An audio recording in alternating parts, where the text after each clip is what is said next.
अस्सलाम वालेकुम, मैं हूं मोहम्मद सईद और आप देख रहे हैं 100% इन मैथ। आज हम एक्सरसाइज 1.1 के दो सवाल हल करने के बाद फैक्टराइजेशन का तरीका आपको आसान लफ्ज़ों में समझाएंगे। तो चलते हैं हम अपनी एक्सरसाइज 1.1 की तरफ, जहां पे क्वेश्चन नंबर 5 है x plus 3 over x plus 4 minus x minus 5 over x is equal to 1। यहाँ पे इसकी डिनोमिनेटर्स देखिए, हमारे पास x और x प्लस 4 मौजूद हैं। इनको मल्टीप्लाई बोथ साइड्स कर देंगे। तो जब हम इनको मल्टीप्लाई करेंगे तो हमें इस तरह से इक्वेशन हासिल हो जाएगी। अब इनमें से कुछ वैल्यूज़ जो हैं वो कैंसिल हो जाएंगी और कैंसिल होने के बाद हमारे पास जो इक्वेशन बनेगी वो ये होगी। अब आप गौर करें, ये x प्लस 3 जो है ये x से मल्टीप्लाई होगा और x प्लस 4 x माइनस 5 से मल्टीप्लाई होगा। तो मल्टीप्लाई होने के बाद ये इक्वेशन इस शक्ल में आ जाएगी हमारे पास। अब जो हमारे पास राइट साइड पे वैल्यूज़ पड़ी हुई हैं एक्स स्क्वायर प्लस 4x, इसको हम लेफ़्ट साइड पे ले आएंगे और इस तरह हमारा एक्स स्क्वायर जो है वो माइनस एक्स स्क्वायर से कैंसिल हो जाएगा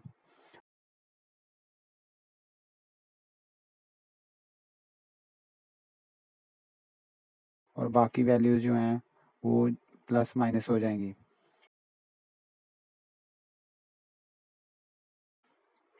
और जो लास्ट में हमारे पास इसकी वैल्यू आएगी वो होगी minus x square plus 20 is equal to 0। तो माइनस को ख़त्म करने के लिए यहाँ से हम माइनस के साथ पूरी इक्वेशन को मल्टीप्लाई करेंगे। तो एक्स स्क्वायर माइनस 20 इसका आंसर आ जाएगा, जो कि प्योर क्वाड्रेटिक है। अब हम चलते हैं क्वेश्चन नंबर 6 की तरफ। x plus 1 over x plus 2 plus x plus 2 over x plus 3 is equal to 25 over 12। इसमें भी हमें डिनोमिनेटर्स नज़र आ रहे हैं 12 x प्लस 3 और x प्लस 2। तो इन डिनोमिनेटर्स को मल्टीप्लाई कर देंगे बोथ साइड्स पे। तो मल्टीप्लाई करने के बाद ये कुछ इस शक्ल में आ जाएगा हमारे पास। अब यहाँ पे जो वैल्यूज़ हैं वो कैंसिल होंगी।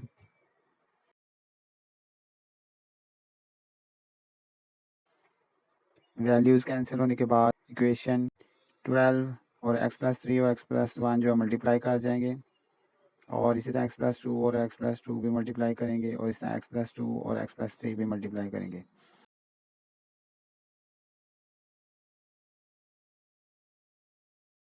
फर्दर इक्वेशन इस शक्ल में आ जाएगी। इसके बाद इस 12 को मल्टीप्लाई कर देंगे, फिर इस 12 को मल्टीप्लाई करेंगे, इस तरह 25 को भी मल्टीप्लाई करेंगे।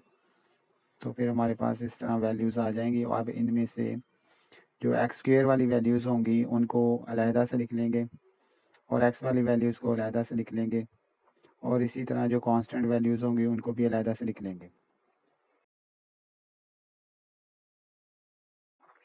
अब इनको प्लस माइनस करेंगे सबको।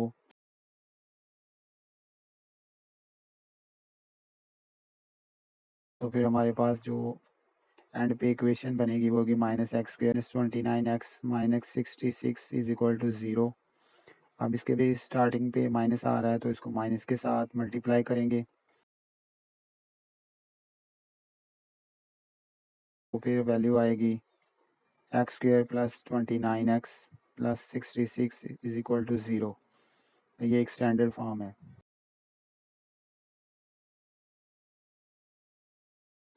अब इसी एक्सरसाइज का क्वेश्चन नंबर 2 है सॉल्व बाय फैक्टराइजेशन। तो फैक्टराइजेशन का सबसे पहले जो तरीकाकार है वो हम आपके साथ डिस्कस करेंगे।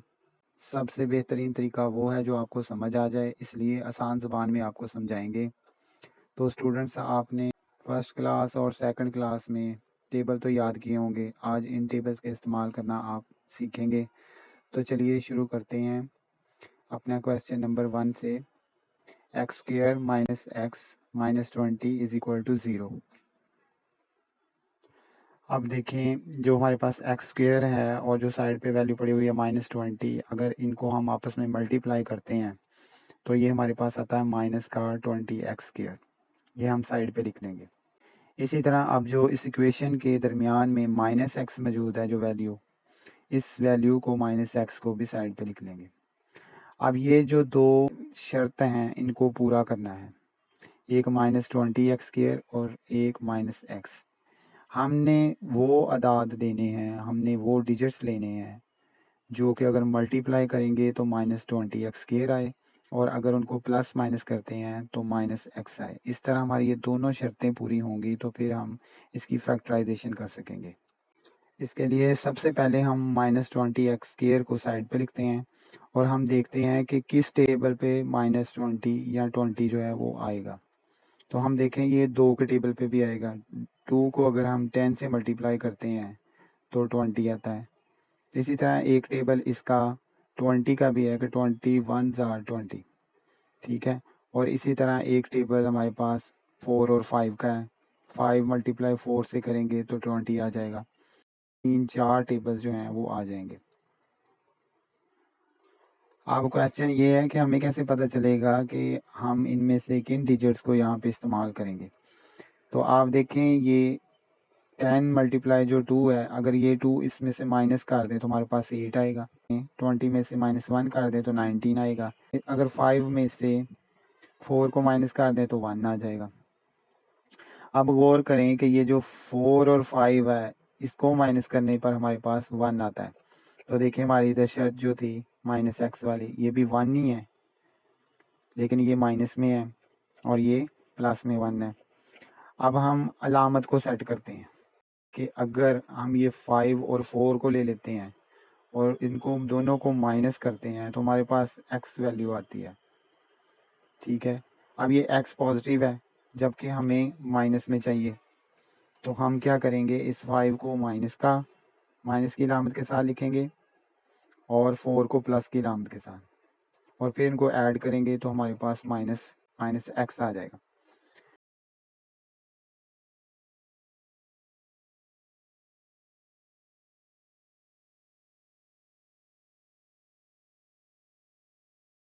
अगर इन्हीं दो डिजिट्स को हम आपस में मल्टीप्लाई कर दें तो फिर हमारे पास -20 x² भी आ जाएगा।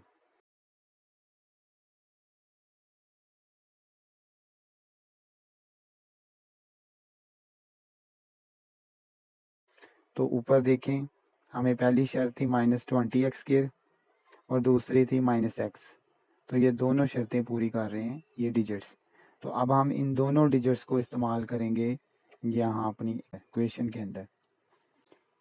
तो जहाँ पे -x आ रहा है वहाँ पे हम इन डिजिट को इस्तेमाल करेंगे। तो सबसे पहले हम अपनी इक्वेशन को दोबारा लिखते हैं, x² - x -20 = 0। अब इस -x की जगह पे हमारे पास आएगा -5x + 4x।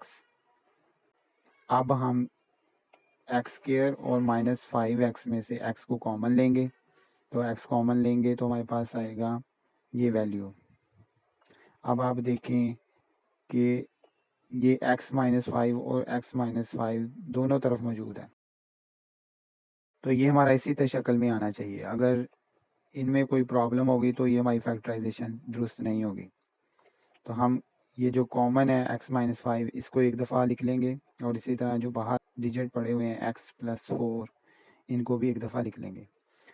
अब ये दोनों 0 के इक्वल हैं तो इनको बारी बारी 0 के इक्वल रखेंगे तो हम x की कीमत निकाल सकते हैं।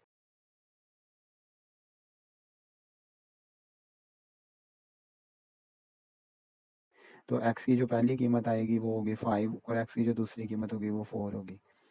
ये था तरीक़ाकार जो फैक्टराइजेशन का था और ये ज़रूरी था ताकि आपको इसकी समझ आ सके। और फैक्टराइजेशन जो है वो 9-10 से फर्स्ट ईयर सेकंड ईयर तक और फिर इससे भी आगे चलती है, इसलिए इसको समझना नहायत ज़रूरी है। अल्लाह हाफिज़।